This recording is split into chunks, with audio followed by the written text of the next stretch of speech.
Hello. Hello, hello, hello. Let me just pull this up. Hello, let me check my settings. Okay. Yes, good. Hello, everybody. Welcome to another episode of Tarot by Hilary Live. Tonight's episode, we're going to be doing things a little bit differently, and I am going to bring you a combination of tarot and EFT tapping. This is something that I previously recorded, but it has not been posted anywhere yet, and this is kind of like a live a live premiere, and I'm going to be tapping along with you. So it's going to be a little bit strange because you're going to see my face, but you're also going to see me tapping along with the pre-recorded video. But I wanted to try something new and different, and it's something that I've done for myself before, where I've pulled a couple of tarot cards for myself, which has given the idea for a tapping session, and then I've gone and tapped on whatever it was that came up in the cards immediately for very, very good results personally. I have also used this a little bit on with some of my tarot clients before, if they've been open to it. And also I have a wonderful testimonial from my bestie, Elizabeth Labarca, about the combination of tarot and tapping and how amazing these modalities can be separately and individually, but how much more supercharged they can be when you combine them together. So I'm very excited about this, and the theme that came up from those cards that I pulled were basically motivation when you're feeling stuck. So we're going to be doing this together for the main part of tonight's episode. Now, we still will be doing the AstroBiz Digest at the start of the episode, and we will be doing the weekend forecast at the end of the episode. We may not be doing the mid-episode reading contest because within this tarot and tapping video that I'm going to be showing you, we're kind of already doing that. So we'll see. We'll see. You can, if you can convince me otherwise, we'll still do the mid-episode reading. Okay. But yeah, so let me make sure that I have the intro video, which I think just downloaded properly. Yes, it did. Perfect. So let me go ahead and upload that, show that to y'all, and we'll get started. And hello to Liz. I see you. All right. So good. Let me show this here. Let me pull this down, and let's show the intro, and I'll be right back with you in about 22 seconds.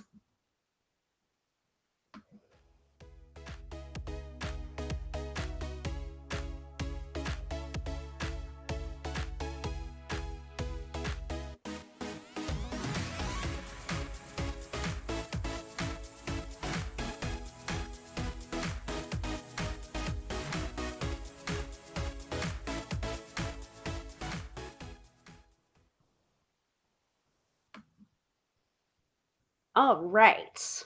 Cool. All right, hopefully the audio and the video is all synced up. Now that I've been doing it this way, I'm more comfortable coming on, saying hi to everyone first, and then showing the little intro video, and then getting into the meat of the episode. So I see that Liz is here. Hello, Liz. Nice to see you. And I see that Katie is here. Hello, nice to see you. So welcome to the broadcast, everybody. I am Hilary, the hostess with the mostest, doing this every Friday night, 6:30 p.m. Eastern Standard Time, except for next week, but I'll talk about that a little bit later. So I'm Hilary, professional tarot reader and EFT tapping practitioner, demystifying the mystical and putting you in touch with the most beautiful gifts, your own intuition. Because yes, my friends, do not argue with me. You have intuition. This is what I firmly believe, that everybody has the gift of intuition, and with a little bing of practice and a little bit of trust in your intuition, it will grow stronger for you. And if you use tools like tarot or like the I Ching or oracle cards, that can really help you to find that innate sense of your own intuition, and learn to trust that intuition that is there for you. Tarot and oracle cards are great, but they are just a tool. And the real magic and the real power is you. So Katie says, Tube of You is also going well. Perfect. Great. Thank you very much for the tech check. I really, really appreciate it. So for tonight's episode, we're doing something a little bit different.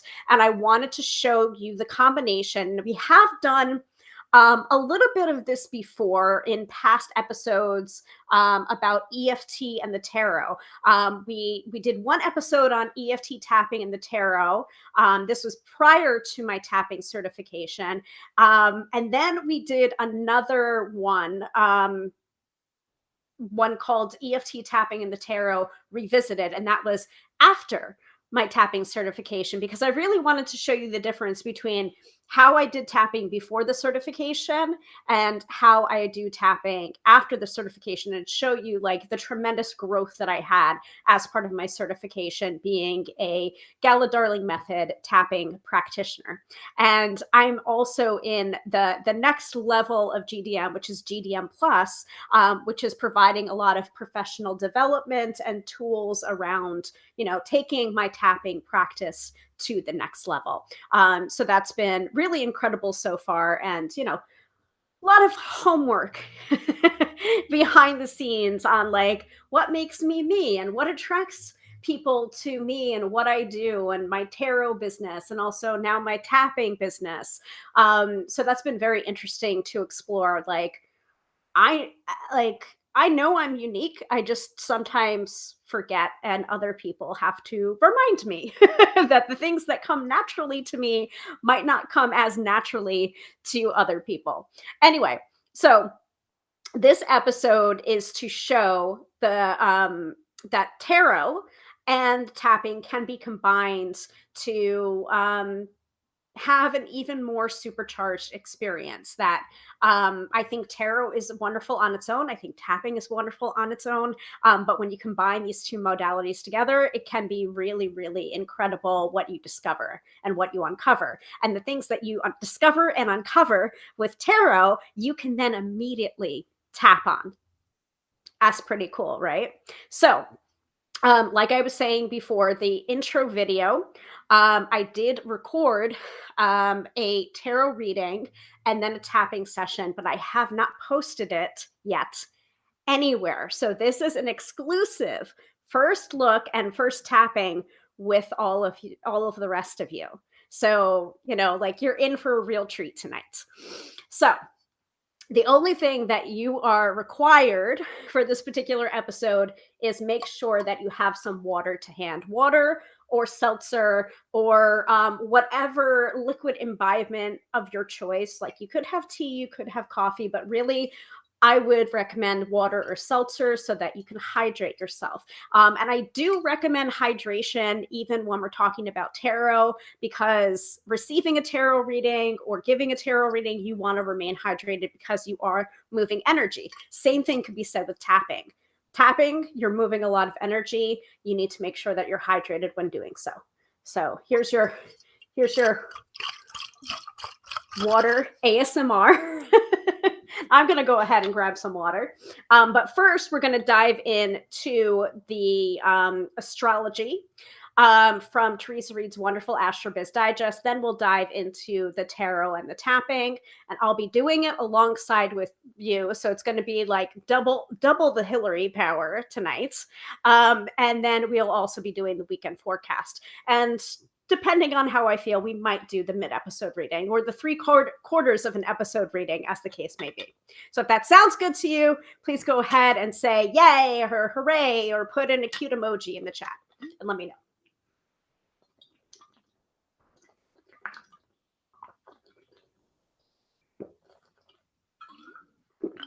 And watch me guzzle water.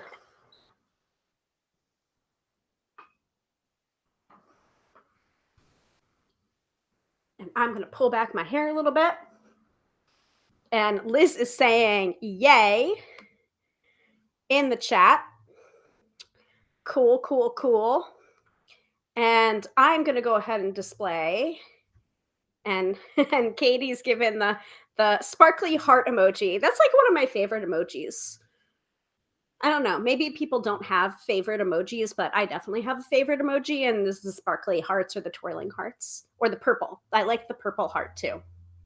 Yes. Great. Good. Katie is getting the water. Good. Get that water. And while Katie is getting her water and while other people are getting their water, if you're watching the replay, that's awesome. That's great. You're here just at the right time too. And you can go ahead, if you are watching the replay, go ahead, pause the episode. I will wait. And you can go and get your water. Yes. Katie's saying it's my favorite heart emoji. I like the sparkling energy of the heart. I agree with you. I usually go for the purple hearts because that purple heart has like just the right shade of purple for me. It matches my little like lavender lilac-y color. It's the same color of my Ultimate Ears headphones, same color as my Fitbit. Here's also my Ultimate Ears my Ultimate Ears case and charger. So like I have a thing for that lilac purple. And also that is kind of like thematic to my lower third widgets too, if you can't already tell. I love the lilac purple. Anyway, so while people are grabbing their water, I'm going to go ahead and talk a little bit about the AstroBiz Digest. For those of you who watch the weekly show, you already know the drill that I cite from the AstroBiz Digest by Teresa Reed for Friday, Saturday, and Sunday so that you can enter the weekend prepared and not scared. And then I also talk a little bit about like what transits are going on also from the AstroBiz Digest because I am not an astrologer. I know just enough astrology to be dangerous, but Teresa is an astrologer and she explains astrology in layman's terms, which is very, very helpful. So let me pull up that information.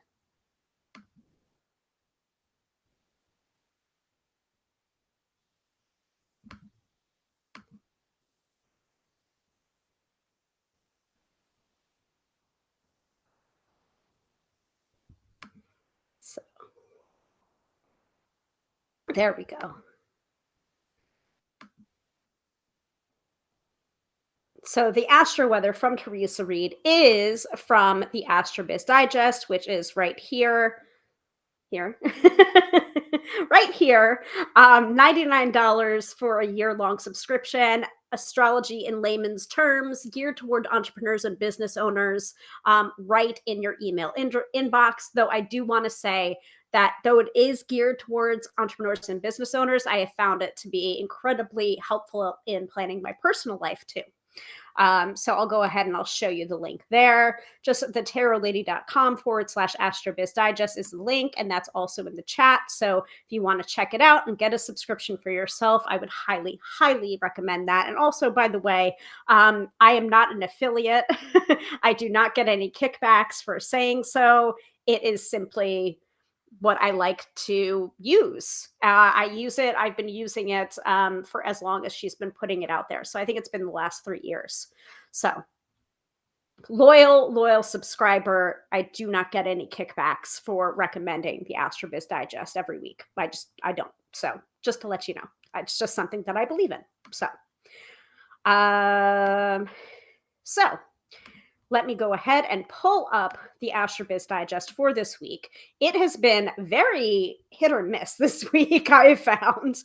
Some days I've been just like sleeping all day, and other days I've been like raring to go. So it's been like all over the map, the energy of this week. So AstroBiz Digest from March 13th to the 19th of 2023. Two big astro happenings, starting with Venus moving into the home base of Taurus on the 16th. So that was yesterday. Creativity abounds and the public is ready to spend their dough. This means you can get a ton of content or art completed, and be sure to market it hard. The more you're out there, the more opportunities you have to make a sale. Venus in Taurus is also one of the best times to invest in your business. So what do you need to succeed? Put your cash on the line. Venus remains here until April 11th. So Venus is in Taurus until April 11th. The other news, Mercury steps into risk-taking Aries on the 19th, so we're not there yet. That will be Sunday. It's superb for decisiveness and quick thinking. If you need to bust a move, you'll have the gumption to jump first and question later. However, you'll want to guard against impulsive behavior and temper tantrums. Concentrating during this transit is also challenging, so shutting down distractions will be necessary. Use this transit to start new projects, share exciting news with your community, and test drive ideas. And Mercury remains here until April 3rd.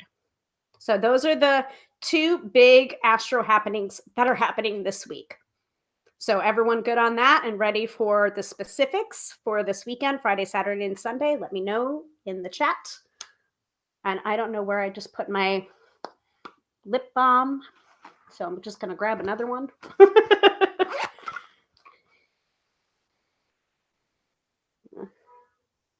I don't want that one, though. Where's my minty one? I had like a mint mojito lip balm. Ah, it's right there. It's blocking. My computer was blocking it out.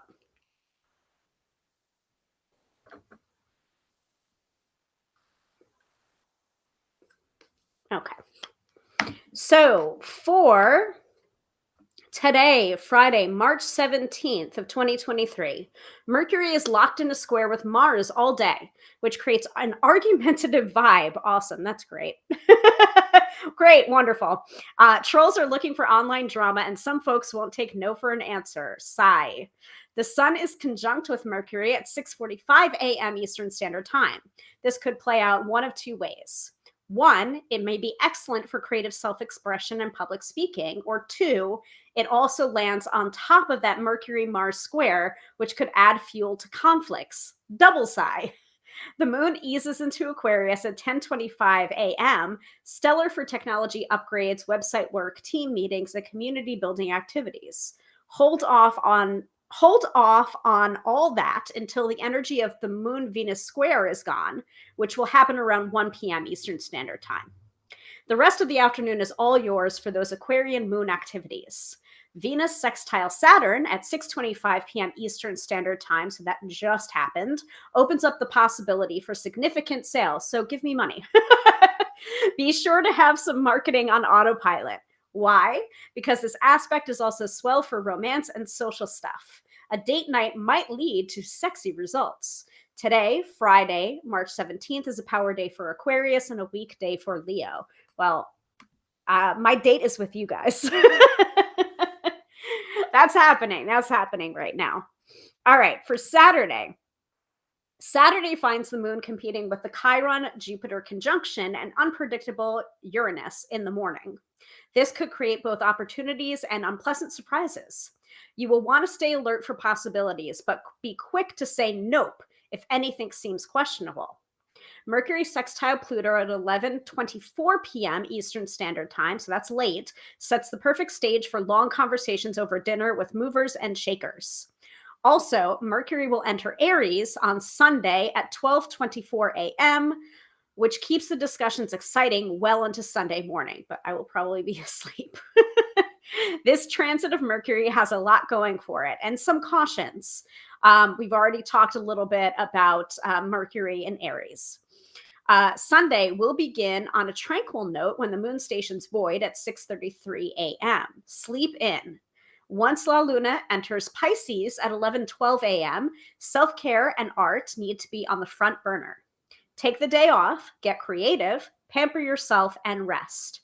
Saturday is a power day for Aquarius and a weekday for Leo, and Sunday is a power day for Pisces and a weekday for Virgo. Whew! Everyone's still with me.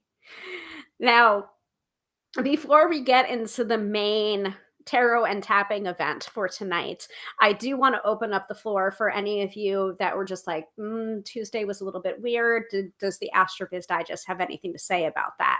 Or my Wednesday was a little bit hinky, or Thursday was a hot mess, or Thursday was really good. You know, like it can be good, bad, or indifferent, the reasons why you're asking what the astrology was.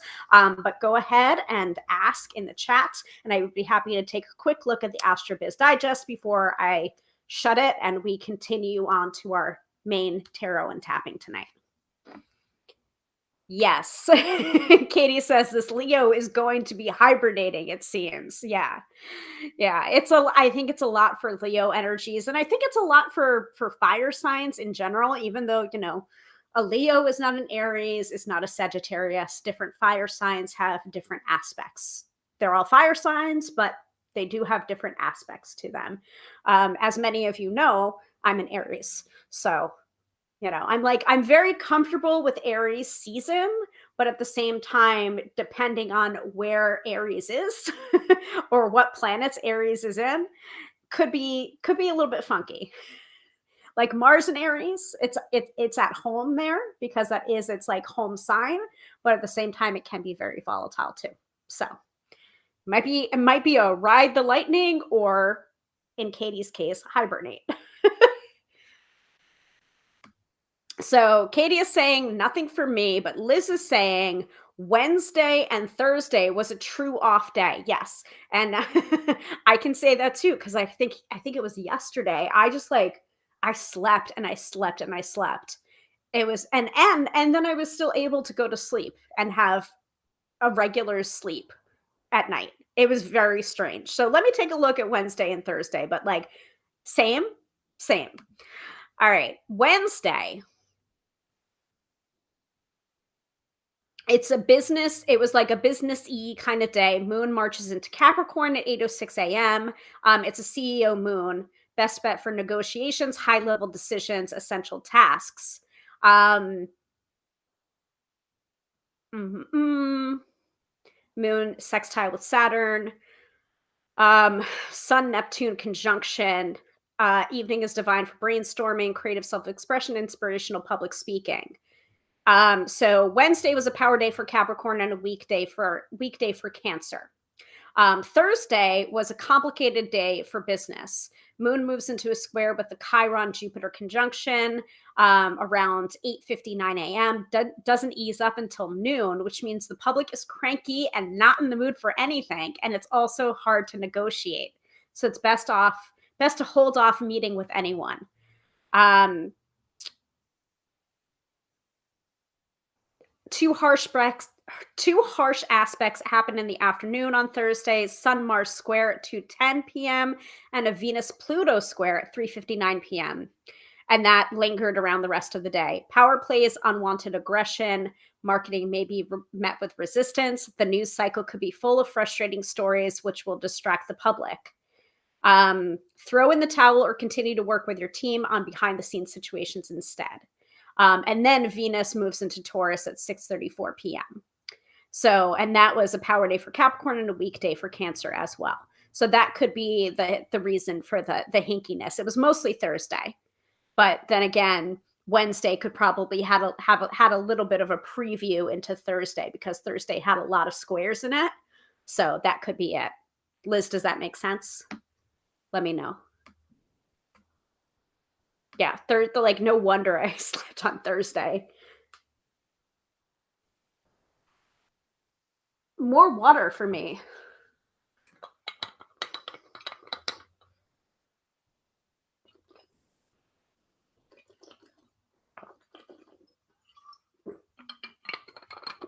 Okay. hmm So Liz says, yes, definitely. Cool. Cool. All right. Well, let me make sure I'm loading up this thing that I wanted to do. Um, so the name of tonight's episode is the name that I gave this particular tapping that I did. Now, this is a pretty, I would say this is a pretty rough cut, and I haven't really looked at this tarot reading and tapping session since I made it. So this is like relatively new to me, even though I created it, but it feels like sometimes when I'm doing a tarot reading or when I'm doing a tapping session, it's like not me doing it. It's like something other than me, or I feel very like outside of myself when I'm watching myself replaying a tapping session or a tarot reading. Like it feels very other in a way. We're just like I don't get the sense that I'm watching myself. I'm just like, okay, I'm just watching a tarot reading or I'm watching a tapping practitioner and I'm focused on doing the tapping or really absorbing the reading that I'm getting. And it's like not even processing to me that it's just like, oh, that's me on screen. Like it's very weird. And I don't know if anyone has had that experience with their own readings or with their own tapping sessions, if they're familiar with EFT tapping. So just let me know if that makes sense. Cause even if it doesn't make sense, like it makes sense to me in the fact that it doesn't make sense. It feels very other out of body kind of feeling. So this is really me watching it basically at the same time as you. So I might need to do some further editing on it before I make it available to the public. But I feel like sometimes when I do this live stream every week that it is a very private thing between me and you. And I don't even get the sense that I am giving these live streams to possibly thousands of people. It feels much more intimate than that because I treat it as much more intimate than that. Like I am really talking to you. I'm talking to you. I'm talking to you. And if it feels resonant to you, so much the better. That's like the point. you know?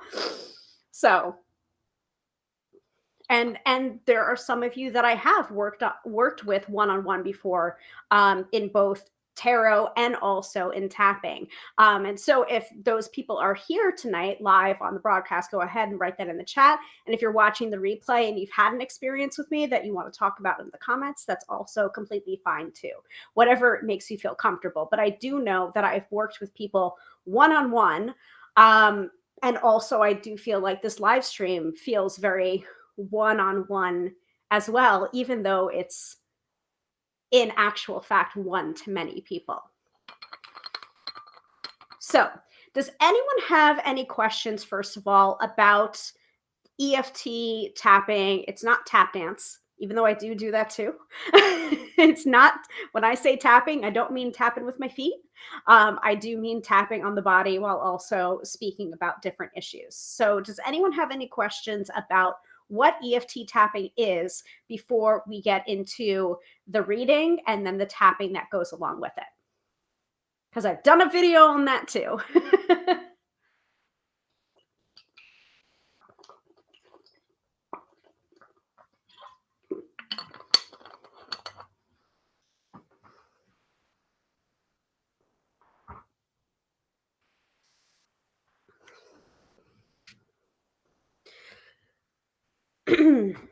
So I'll basically explain it before we go ahead and load this thing up and do it.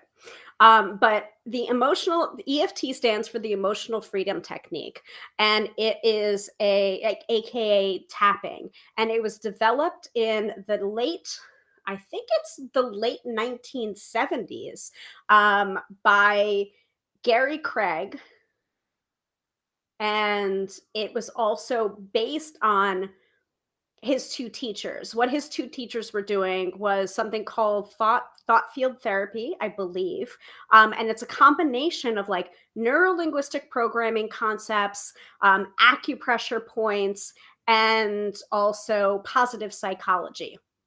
And through this methodology, it gave very instantaneous results for people suffering with PTSD, physical pain, phobias as well. There's a lot of different studies on um, tapping and what it can do. And I would also highly recommend, if you're like a nerd like me and you want to know what the clinical studies are and what the clinical results are, and different percentages and probabilities, and 43% of people experienced a shift in the stress hormone cortisol.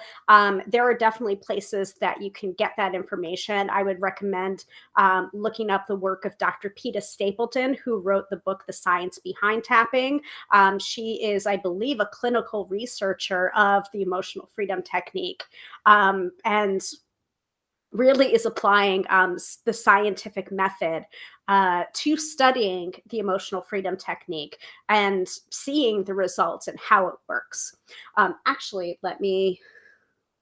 I'd also recommend the Tapping Solution book by the Ortners, Nick Ortner in specific, and their website, I think it's Tapping Solution or thetappingsolution.com. And also, you can find a bunch of um, different videos, different tapping scripts. You can work on like almost anything can be tapped on. And I still have yet to find something that can't be tapped on. Like it can work for manifestation. It can work for money mindset and abundance. I know that Brad Yates just did a video about um, financial mindset because of St. Patrick's Day, because I am happy to be recording this on St. Patrick's Day. So he just did a live tapping session, I think on the Tube of You today. But there's like tons of things that can be worked on with tapping. But most of all, I have found that tapping can be very helpful with mindset shifts and underlying beliefs. So basically what tapping is you tap on the points and you express what it is you're feeling, or you repeat after the tapping practitioner statements while you're tapping on these points. And if you happen to hiccup or yawn, or your eyes start to water, cry, laugh, burp, fart. These are all very natural releases, and it's a sign that the tapping is resonant and working for you, and it's a sign that the energy is moving. So, any questions about that?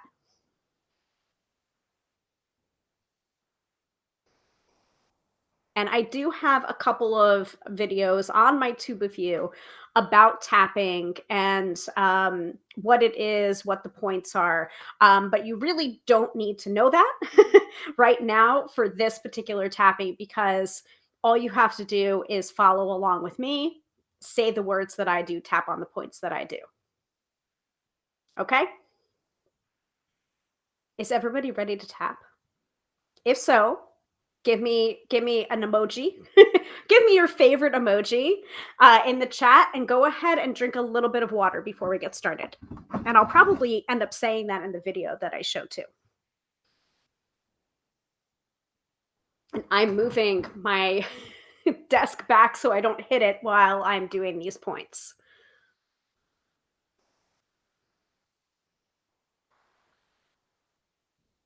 And I am also going to drink my water.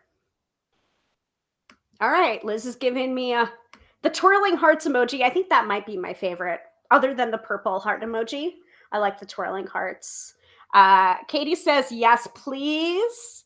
Okay. And so really, really quick preliminary is the topic of tonight's tapping that came up with the tarot cards is motivation when you're feeling stuck. That is what I got from these cards. So the video that I'm going to show right now, I'm going to still be on screen with you guys, and I am going to be tapping along. So not only are you going to be getting me speaking from the past, very timey-wimey, but you're also going to hear me echo back. Now, when I am echoing back in the pink shirt with the High Vibe Honey on it, by the way, I am wearing my Gala Darling gear. This is a super, super cozy, guys. It's super cozy and super cute. So when the person on the screen, past Hilary, is talking and tapping on the points, I am going to be echoing what she's saying. And that's what basically follow along with what I'm doing. I'm going to be tapping on the points, and then I'm going to be saying the things out loud. And I encourage you to do the same. Okay. So tap on the points that I do, repeat after me. Okay. And I probably say that in the video too.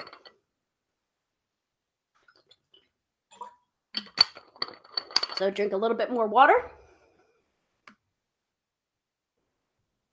And let's do it this way. All right.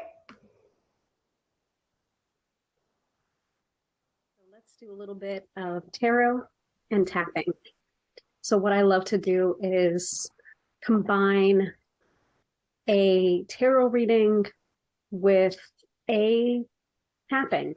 So the tarot is really good at bringing up some of the things that we might not be thinking about on the surface. And so it brings it up. And then whatever theme comes up in the reading, we can just tap on it right away. So let me shuffle up, and I'm going to pull 3 cards for this reading. I'll tell you a little bit about each of the 3 cards, distill that message, and then let's tap on it. So the first card that we have is the Ace of Pentacles reversed. And when aces are reversed, it really signifies to me that the potential of that suit's energy is feeling a little bit blocked, a little bit, not necessarily impossible, but it certainly might feel impossible right now. And since it is associated with Pentacles, which is typically a suit of coins, finances, sometimes career, it feels like you're feeling a little bit blocked financially, or many depictions of the Ace of Pentacles show that little garden gate there with the mountains in the distance. So having this card be reversed, it's almost as if the path, or that potential path, or that way is blocked. The second card we have is the Ten of Swords. So the Ten of Swords is not a very nice card, I'm sorry to say, but it does indicate that something needs to end. Something needs to be completed, like it's over. There's no going back. There's no going back to what used to be. So the only way is forward. It's time to start something new, but something has to end first before the new thing can begin. And this also might relate to the reason why the Ace of Pentacles is coming up for us reversed. And finally, we have the Chariot tarot card.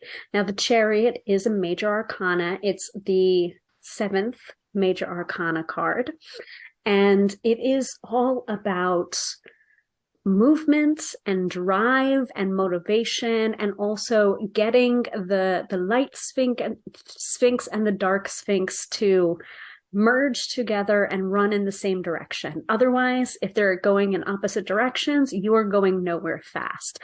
And that, I think, is the crux of what is going to pull this reading together. Now, sometimes that's not the case, and all of the tarot cards in this reading, of course, are valid, but there sometimes is that one card that really gives the summation of the reading, or what we need to do, or what we need to work on. And I think that really is the Chariot tarot card here, where it's just like, the only way out is through. You just got to move. You just got to do something, because action begets more action. So I think that is what we're going to be tapping on today. So I'm going to pause it there. I just want to do a little bit of a tech check to make sure that people can hear the audio. So if you guys can hear the audio in the chat right now during the live, please let me know so that I continue, because I don't want to do this entire tapping and you guys are just like, I can't hear the audio, Hilary. So just let me know really quickly, and I will press play again and we will do the tapping. By the way, the cards, the deck that I used for this reading is my standard workhorse deck, which is the Radiant Rider-Waite-Smith deck, just to let you know. Cool? Okay. Katie is saying, yes, can hear. Awesome. Are we ready to tap? Are we ready to tap? Yeah! So now that we have our reading, and basically the 3 cards that I pulled kind of brought to the surface kind of what we're feeling this week, kind of what we're working on this week, it's time to tap. So if you are not familiar with tapping, you can go ahead and refresh yourself as to the tapping points in my What is Tapping, an introductory video on this channel, readily available. You can quickly search for it. And I would recommend doing so before diving into this tapping. Now, if you've already done that, that's fine. If you haven't, you don't feel like going back, you kind of don't have to. All you have to do is follow along with me, tap on the points that I do, say the words that I say, basically repeat after me.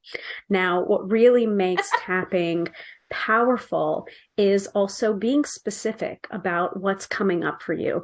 Now, if the words that I'm saying don't quite fit or don't quite match to your emotions or your experience, that's totally okay. You're not doing tapping wrong.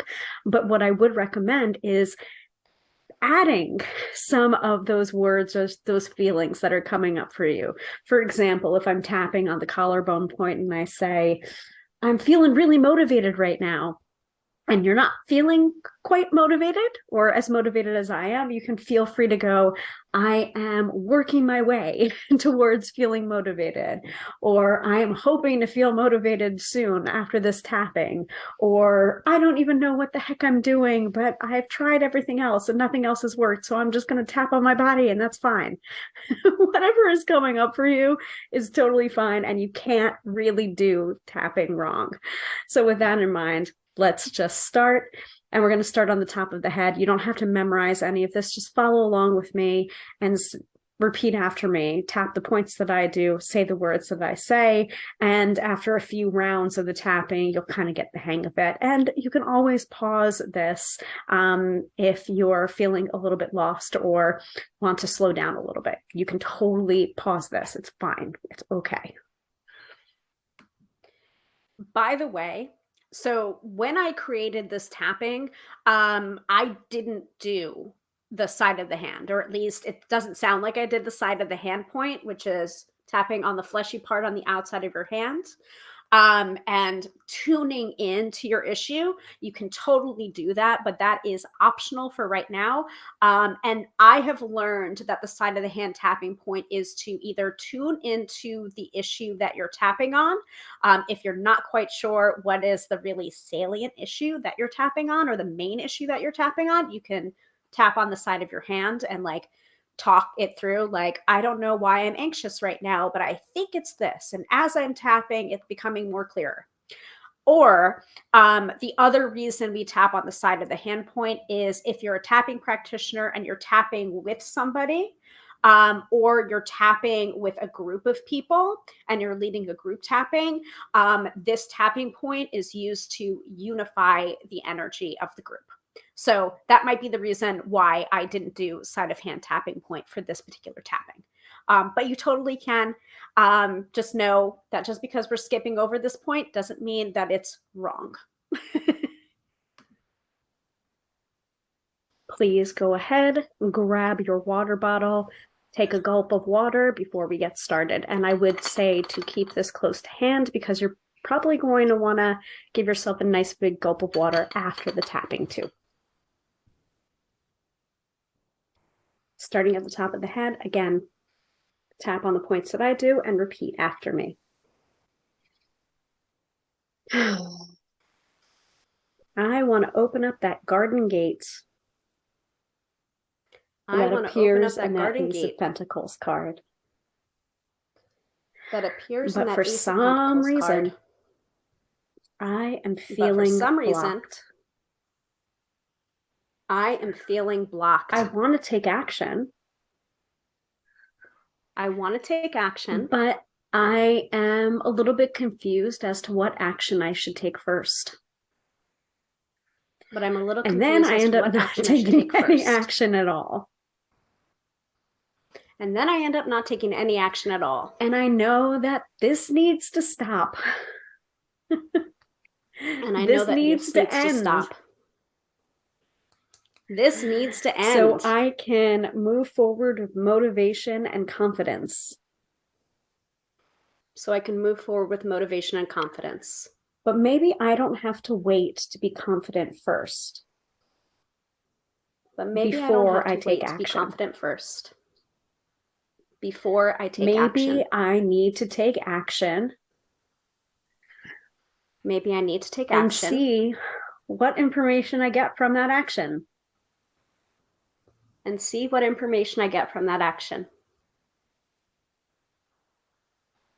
I have big dreams.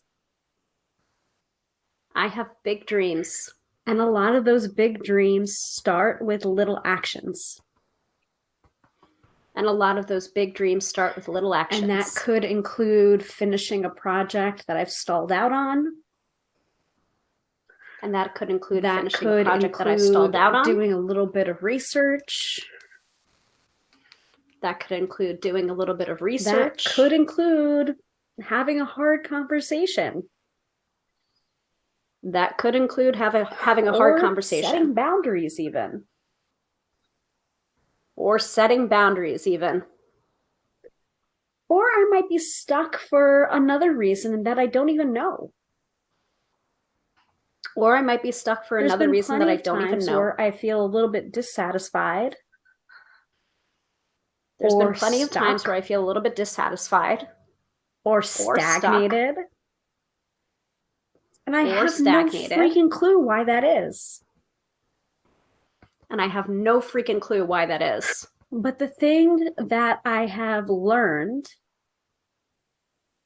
is that thinking about being stuck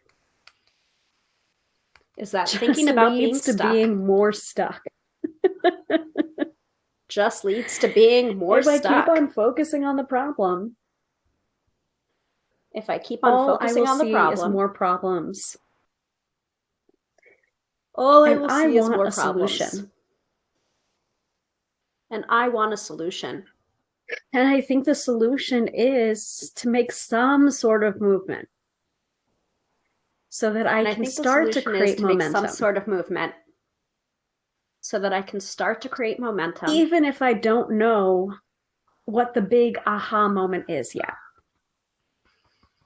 Even if I don't know what the big aha moment is yet. I don't have to have everything figured out all right now. I don't have to have everything figured out all right now. Taking action and making moves. Before taking action and making moves. I just need to do one little thing.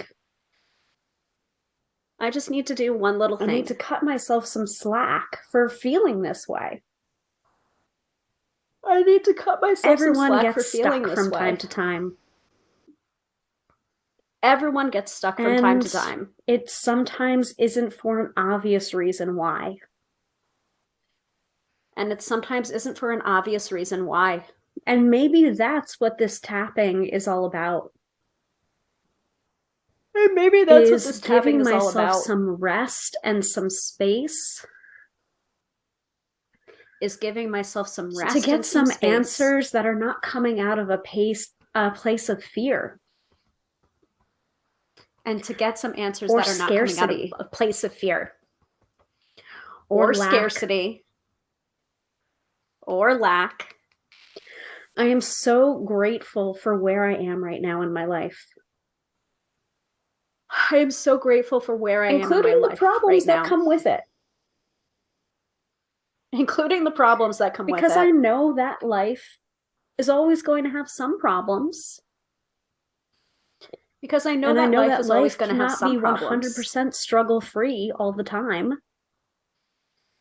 And I know that life cannot be 100% struggle-free all the time. Having better problems.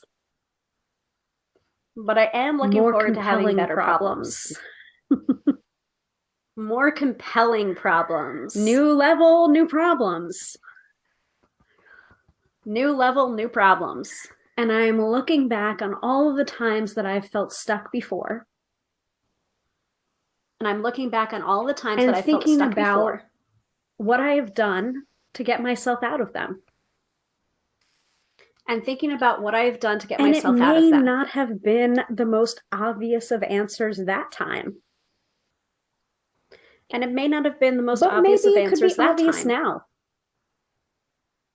But maybe it could be obvious now. I know that in order to have a different life, I'm going to have to do some things differently. I know that in order to have a different life, I'm going to have to do some things differently. And if I want to be motivated,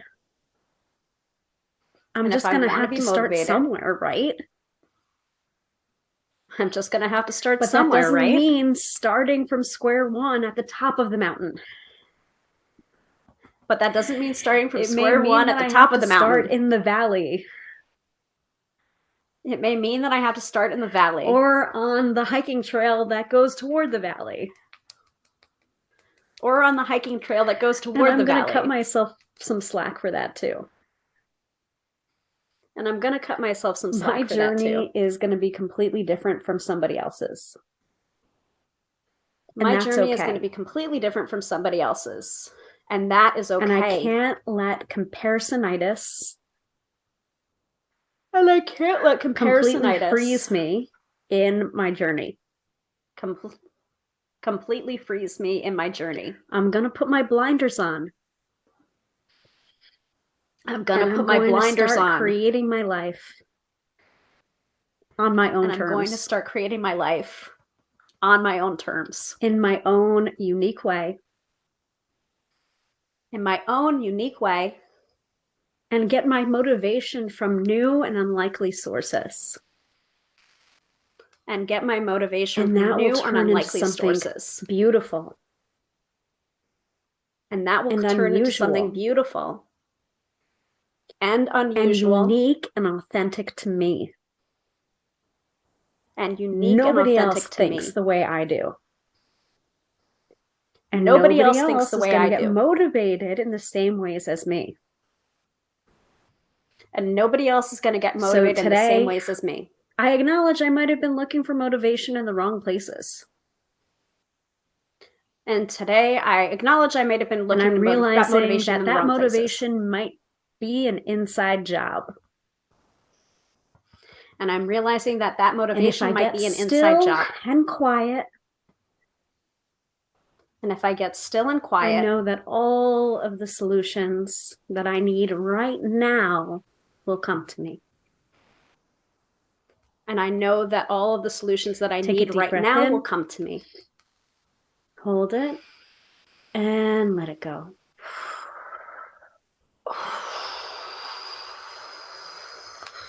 Have yourself another sip or gulp of water. Do something nice for your body and for yourself, because this tapping might be big for you. You might have yawned or burped or cried or had watery eyes, and those are all signs that this tapping is working for you. And I think one of the best parts about tapping is that you can return to these tappings over and over again for as long as it feels resonant for you and helps you. So I really hope that helped in the way of motivation. Make sure to subscribe to this channel and like this video and give me a comment. Let me know what it was that you were looking for when you came to this video. And now that you've done the tapping, what action steps will you possibly take in order to gain that motivation? Because remember, you're unique. What motivates you may not motivate somebody else. See you in the next video.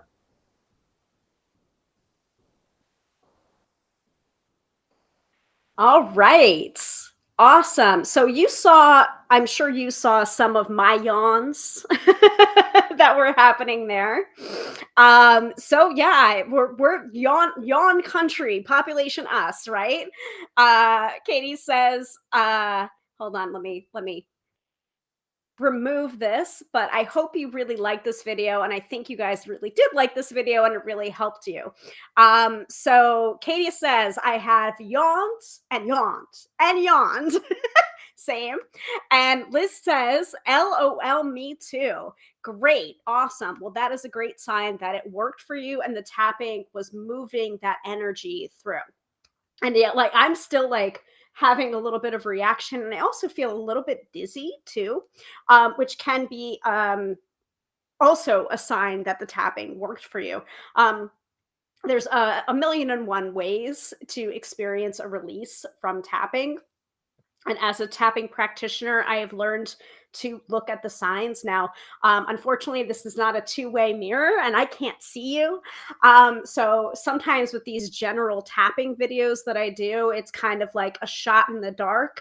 But I have found what works for me will usually be resonant and helpful for somebody else. And so that's the reason why I do these. Now, that video like I said, this is an exclusive. So I have not posted that video anywhere yet. But number one, if you guys are having reactions to it, yawning, and I did too, I think I need to put it up, and I will put it up on the Tube of You channel with requested tapping videos. But I also really wanted to do that to show you the power of, here's the tarot reading, and then here's the tapping that I felt was the most resonant tapping to go along and specifically constructed with the themes that came up in those cards. And that is kind of what I'm saying when I like to combine the two of them, because it's just like we can tap on shit right away. And this is also the reason why I'm starting to integrate tapping into my tarot practice, because I'm just like, sometimes, here's the thing. I will have a reading with somebody, and before I discovered tapping, if it was a very heavy reading, I would never. I always have the philosophy that a tarot reading should leave you more empowered when you leave it than when you first were. Like, it shouldn't. A tarot reading should not make you feel worse. But sometimes there are heavy readings, and you can look at the tarot cards and you can also say, well, what can we do to change this energy? Or this is the final outcome card that we don't want. Let's shuffle up and see ways to get to a final outcome that you do want. And that is a way to work with the tarot in an empowering way. But I have found with the tap modality like tapping, you can go in there and you can start to work on those underlying beliefs that are pinning those tarot readings. Like, one person I worked with, I did a reading for, and she basically said to me, I feel very lucky in life, but I always believed that I had to be unlucky. In order to be lucky in life, I had to be unlucky in love. And this is something that she was saying to me in conversation when I was reading her cards. And I'm just like, stop. What did you just say?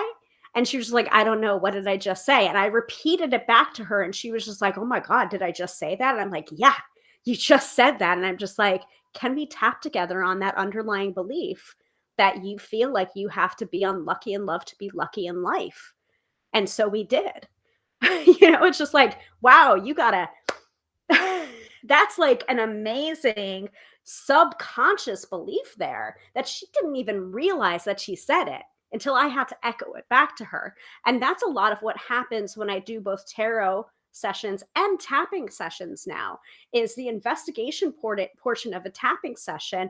I am talking with that person about the underlying beliefs. And many times when I'm doing the session with them, they're just like, oh my God, you anticipated what I was thinking. And I'm just like, actually, you said that in the investigation, and I'm echoing back your words. They were just like, I did? I'm like, yeah, you did. Here's my notes.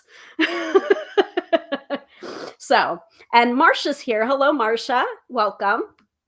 But yeah, so let's talk a little bit about, like, I wanted to, like, in that in the structure of that video that I had really recorded in with the intention of putting it up onto the Tube of You, which I will do. If that's helpful for you all, I will definitely do that. And also, I did speak a little bit about it at the end of the video, where it's just like the power of tapping sometimes is the replayability. You can go back to that tapping, or you will be able to go back to that tapping either through the replay tonight, or in the separate video that I will upload separately to the Tube of You. And you can go back and you can tap on this again when you're feeling stuck for motivation, and see if you still yawn, and see if you still tear up, and see if a different phrase or a different tapping point causes a different reaction to you. Because I have noticed this when I go back to different tapping videos, they will hit me differently because I've been working through that issue, because I've done that tapping before. But it's really working out those tiny knots of issues until they're gone. So when I gave that reading and when we were tapping, what came up for all of you? And how motivated are you feeling now? And what is it that you're going to do now to continue the motivation? Because as I said in that reading, as I said in the tapping, what motivates you might not motivate somebody else. But you can feel free to share what motivates you in the chat because it may help somebody else to brainstorm what motivates them because we're all unique creatures. What motivates somebody else may not be motivational to us. Yeah, I'm still yawning. Like, it's very weird when I record a session like that. I feel like I am participating in a tapping from a completely different tapping practitioner that is not me, even though it is me. It's bizarre, but it works. So, yeah, okay. So Katie is saying my first yawn came up when confidence was spoken. Hmm. Don't know what exactly the phrase was, but yeah. Okay, I found my yawns were happening at critical points. Okay. I mean, now I'm yawning again. Woo!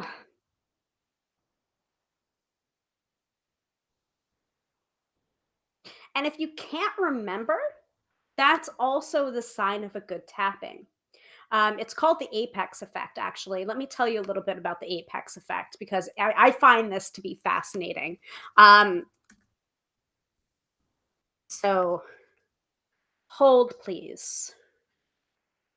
Um, Yeah. Forgetting about what you were tapping on is called the apex effect because it's no longer front of mind. It's no longer hardwired. It's behind you because it loosens its neurological connections and rewires the part of the brain that used to give it a lot of attention. So, and sometimes another part of the apex effect is that the outcome that you get from tapping is not attributed to the tapping, it's attributed to something else that you were doing. And that's the power of tapping.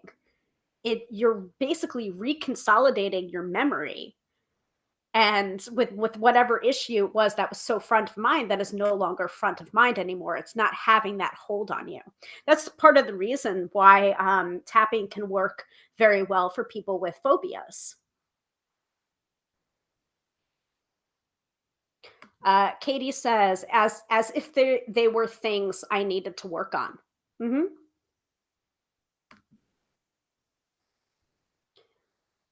Yeah, let me grab my copy of the tapping solution, which has another example, some other great examples about like what tapping can be used for and what tappings like what issues Nick Ortner and his team at the tapping solution have tapped with people on. But like me personally, I have tapped with people on a number of different things. And also I would really recommend sometimes sometimes you tap on something and you think you want to tap on it and want to go straight on with it, but it is the underlying underpinning stuff that is really what you should be tapping on. And the things that you think you should be tapping on are often the things that you don't end up tapping on after we do an investigation.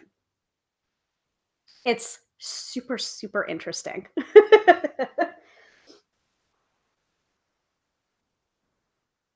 No, I don't know where did I put the tapping solution? I went to grab it thinking that it was the tapping solution and it was my guidebook for Gala-Darling method.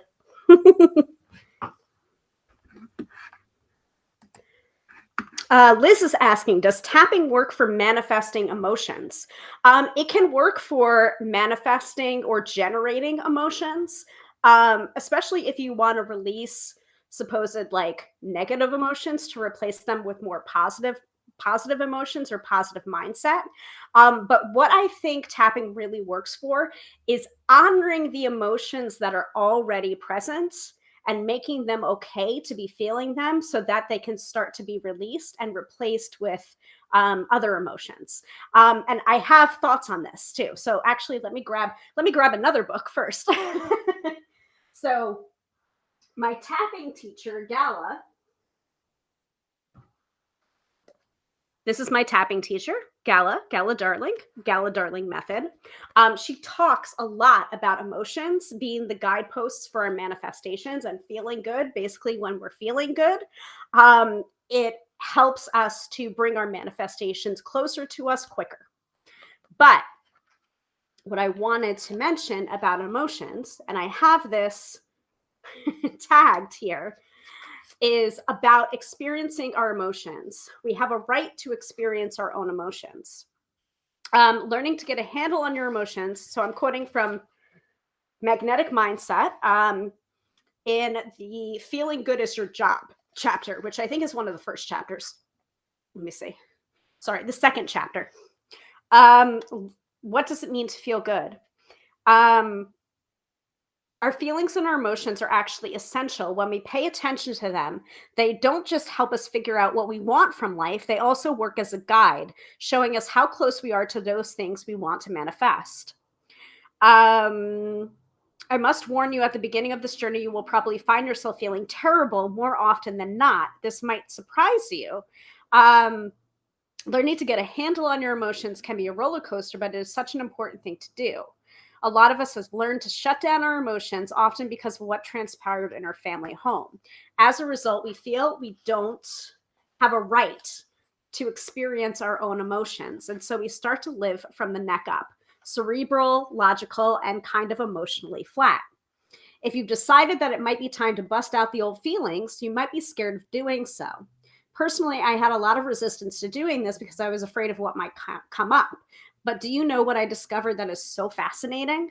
When we allow ourselves to feel an emotion fully, by which I mean we throw our arms wide open and say, okay, let me experience the totality of this, no holds barred.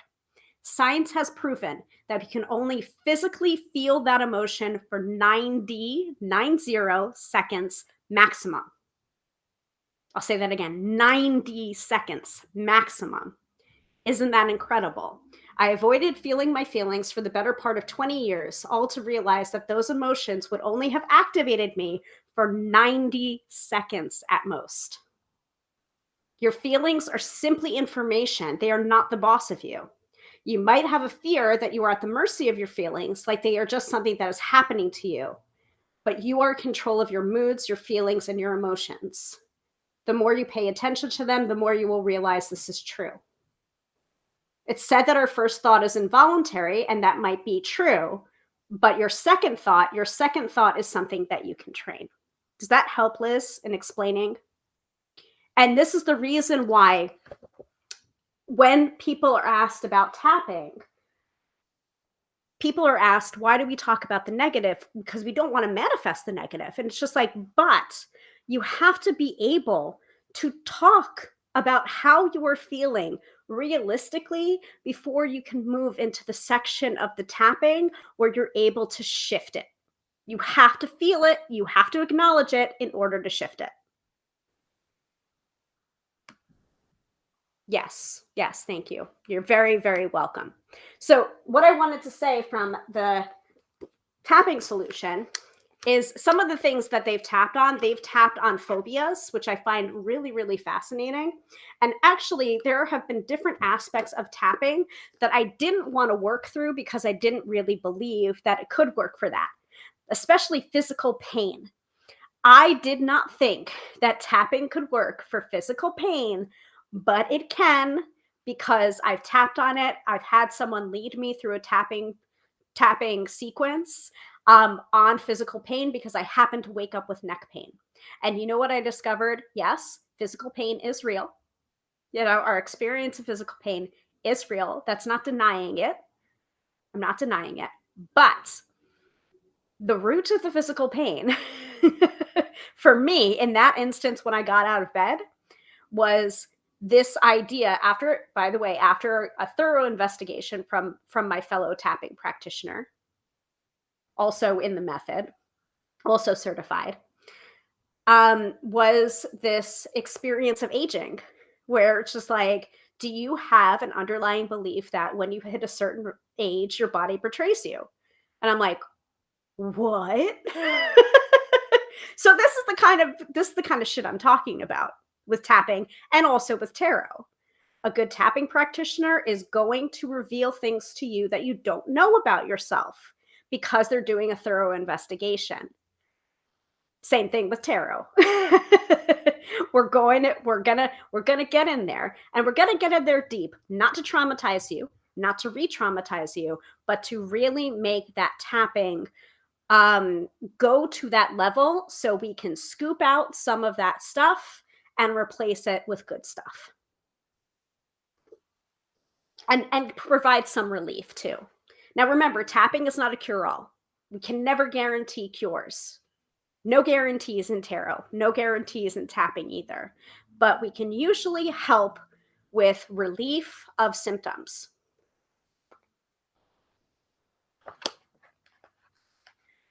So last week, like for example, last week I have the bookmark here, Tapping Script Anxiety About Change, because of the mid-episode reading that we did last week. So we talked a little bit about that, and that was bibliomancy that we were talking about. So we did a little bit of bibliomancy from the tapping solution last week. There's like over, so each of the different chapters can be about here.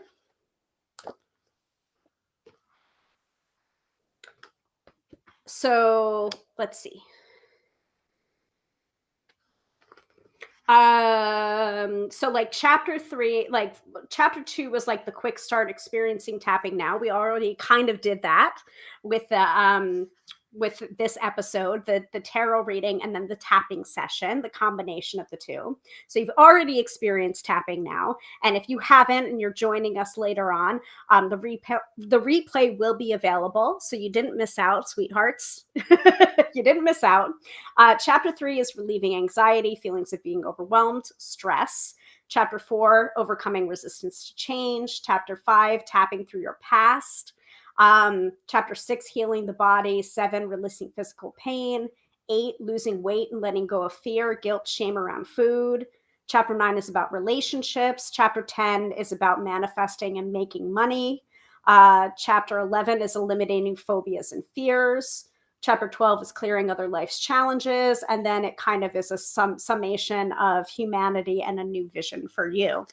So like, let me flip to the phobias, because I thought that was very interesting. And also the, oh, I already have that bookmarked. And yes, I do use my business card as a bookmark most of the time for the books that I carry, because I usually will carry at least one book with me, because that's just the kind of person I am. So I use my business card as bookmarks. That way, if I ever run into somebody and they want to know about my business or whatever, I can just like, here's my business card. Yes, I use them as bookmarks. They're very good bookmarks. So like this particular person that they were working with was terrified of clowns. While it might seem amusing to those of us who don't share that fear, and while she was aware that it wasn't rational, she was frightened nonetheless. When she was 5, so this person she was 5 years old, and she had walked into the room while her parents were watching the Stephen King miniseries It, which features a murderous clown. I can understand why this poor girl has a phobia of clowns.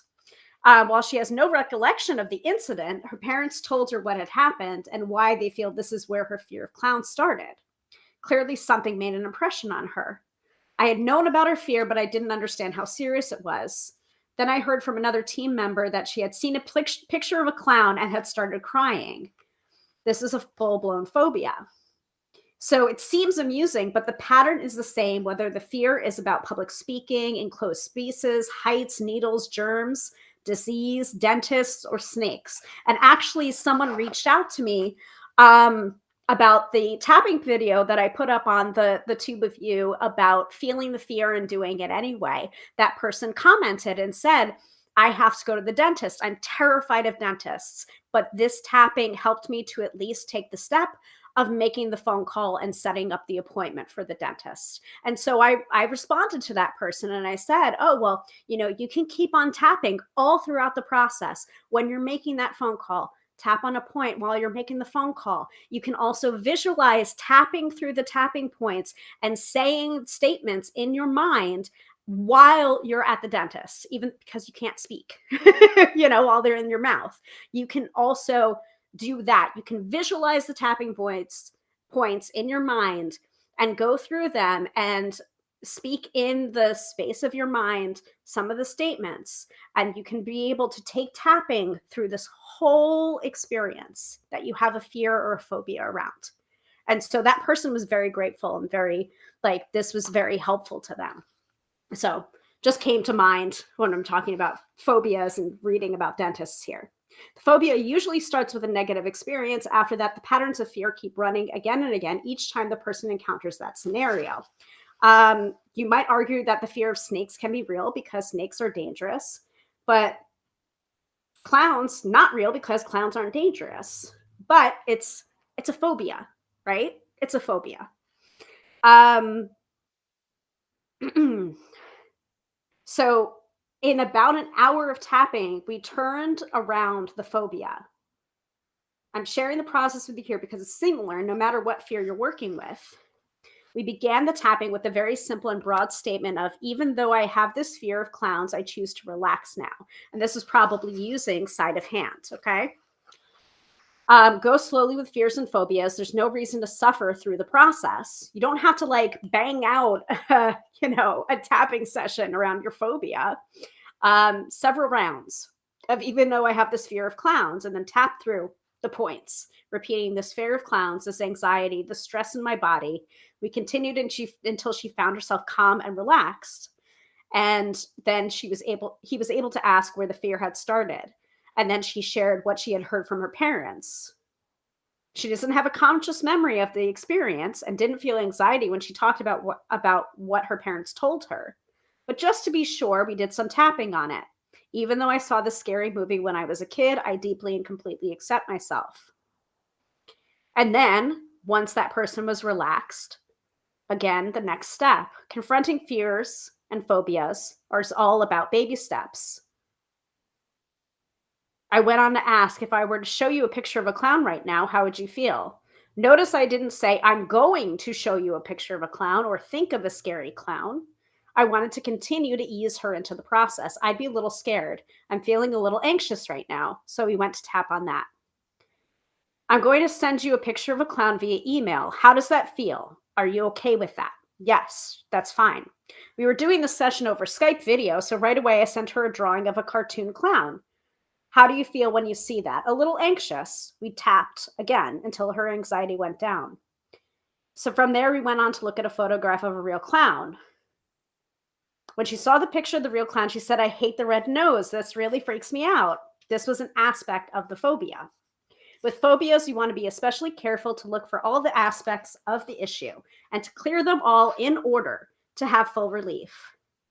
So just tapping on, even though I have this fear of clowns, may not clear the fear. So we have to be more specific, tapping on, even though this red nose really freaks me out. Finally, I sent her a picture of the clown from the movie It. I warned her beforehand, and we tapped on her anxiety about even seeing it. Then when the number was down, she looked at it. We tapped.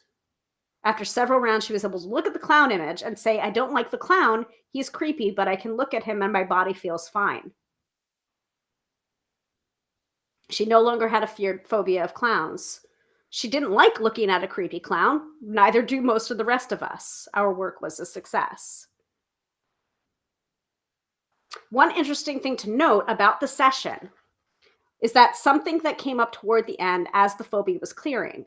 She got visibly upset and said, I don't know who I would be without this fear. Again, I know it seems amusing, but her fear was about clowns. But it's so indicative of the patterns we all run, no matter the challenge, fear, or phobia. Being afraid of clowns was a part of who she was. At some level, she defined herself that way. That this fear was part of the fabric of her life, her identity. Who would she be without it? So then they tapped on, even though I don't know who I'll be without this fear of clowns, I deeply and completely accept myself. That's interesting. I'm glad that I kept on reading to that point. She can now continue to tap on positive statements such as, I am someone who is free of phobias. I now find clowns funny. I choose to be courageous, fun, and bold, even around clowns. She might not be scared of clowns, but not have any positive emotions around them either. Tapping further can make any encounter she has with them fun. So from fear to a neutral point can be a success, and then from a neutral point to a positive position can be an even further success. Make sense to everybody?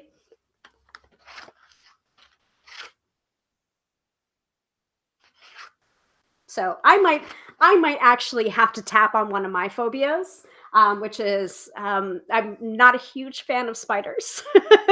I'm fairly arachnophobic, but I might give tapping a chance, and I might try tapping on that phobia and seeing what happens.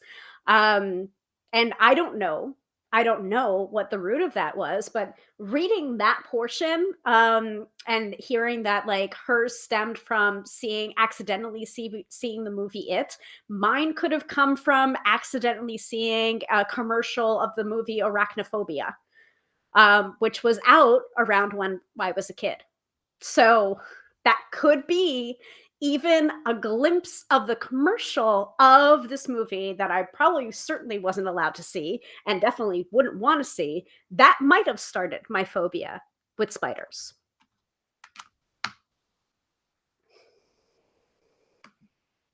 Yeah.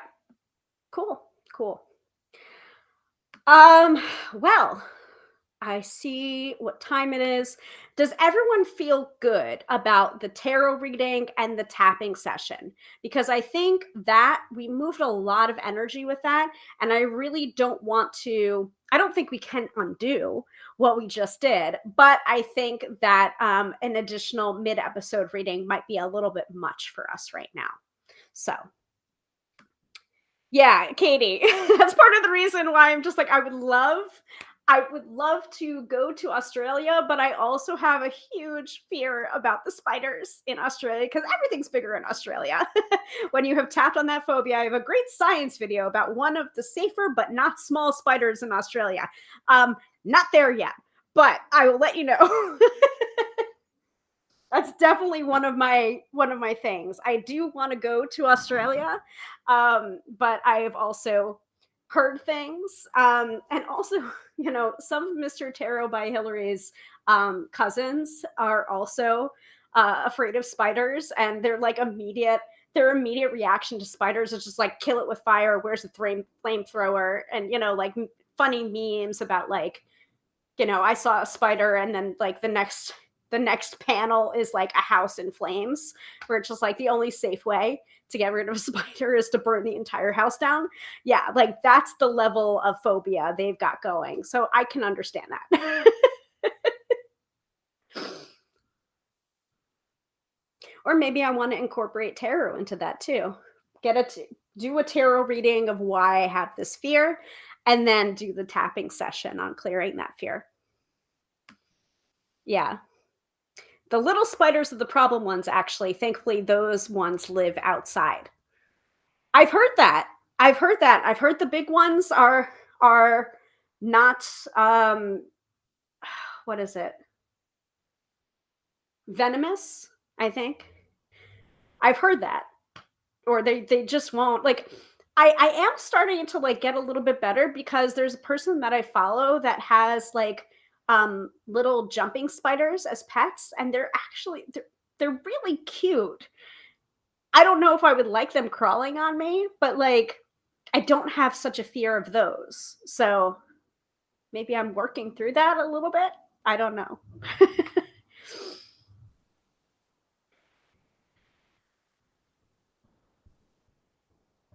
All right. Any other questions about tarot, tapping, and the combination of tarot and tapping?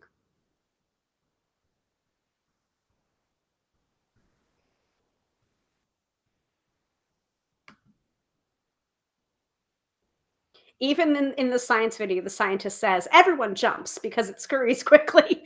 I made myself learn about them, so I got better. See, I think education as well, as well as tapping, can really go far in like addressing phobias. All right. No questions from you. Okay. All right. All right. Shall we do the weekend forecast then? And if there is there any requests for a tarot deck or oracle deck for the weekend forecast?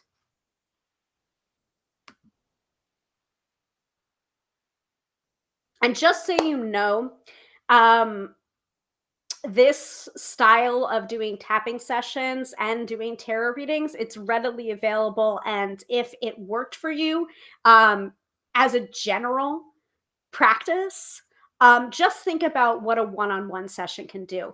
And also, I've been trying to illustrate the differences between a group tapping session, or a generalized tapping session, and a one-on-one tapping session, and what the differences between those two things are. Actually, I have that information. And for some reason, like, I posted it, and for some reason it doubled the captions. So I'm a little bit annoyed about that. So I'm just like, oh, it was so cute. And then it didn't work for some reason. Let's see. No, this doesn't want to load. So never mind. Anyway, the differences are you can get some general relief and you can really see um, what a tapping session is like. And also, if you're in a group of 8 to 10 people, you can double the benefits of the whatever it is that you're tapping on in a group of 8 to 10 people. After 10 people, you're still doubling it. You're not like if you add 8 more people or 10 more people and you have 20 people, it then doubles again. That's just not how it works, at least not from a clinical standpoint, they found. So you can borrow those benefits and you can double those benefits if you're in a group setting, tapping on an issue. But for something that you work on that's very specific to you, that would probably be a time for a more one-on-one experience. So if that interests you, if the tapping worked for you, if you had some releases going on tonight or whenever it is that you're revisiting this or watching the replay, you can always book a session with me, either a tarot session or a tapping session or both, at tarotbyhilary.com. I would love to work with you. Okay, so Katie is requesting, yes, please, Oracle sounds good. All right, I'm going to go grab where is it? I've got the Spirit Junkie here. That's an affirmation deck. I've got the Moonology, but I'm not feeling that right now. All right, hold please. And let me grab my cutesy be right back video.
All right. Not the deck that I wanted, but I guess the deck that we need. So we're going to go with the Archetypes Deck and Guidebook by Kim Kranz of Wild Unknown. And this is a 78 card deck. But just because it's 78 cards does not mean that it is a tarot deck. It is an oracle deck that is based on archetypes. So like the Fool is not in here. That doesn't mean that it's not a good deck. It's just not a tarot deck. So let's open this up.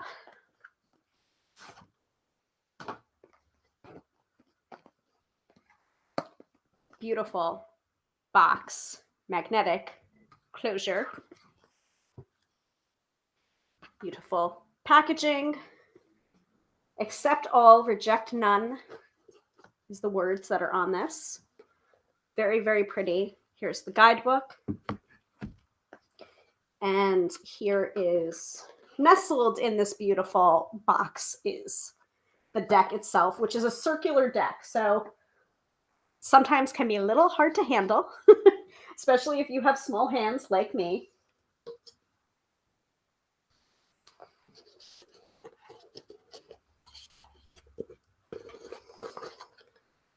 Okay, so, and I really do like this guidebook because this guidebook is not the authority on the particular archetype that comes up, but it has enough information in there so that you can take a look at what that archetype is, but it feels like more of a starting point for your own exploration of that archetype.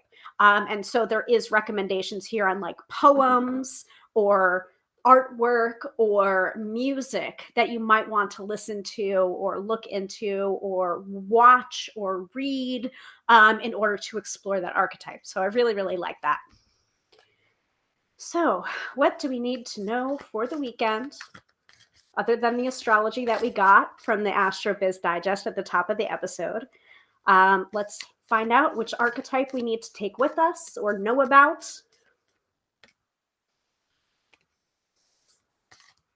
For this weekend. Like I said, it is a little bit difficult to shuffle, so. I'm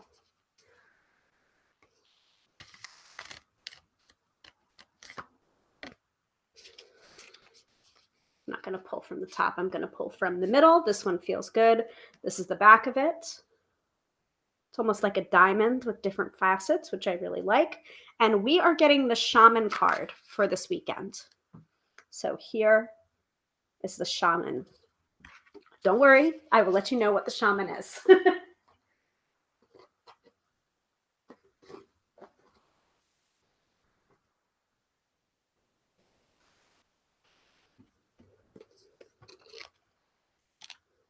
So the Shaman is 16.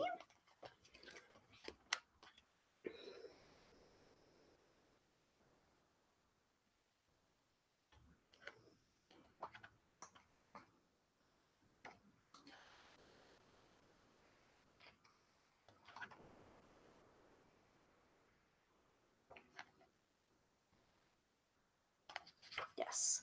So the Shaman card is number 16. Yeah, Katie is saying that's an interesting card.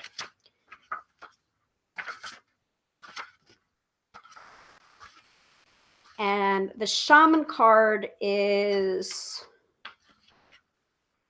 in the, I believe it's in the Selves archetype. Let me take a look here.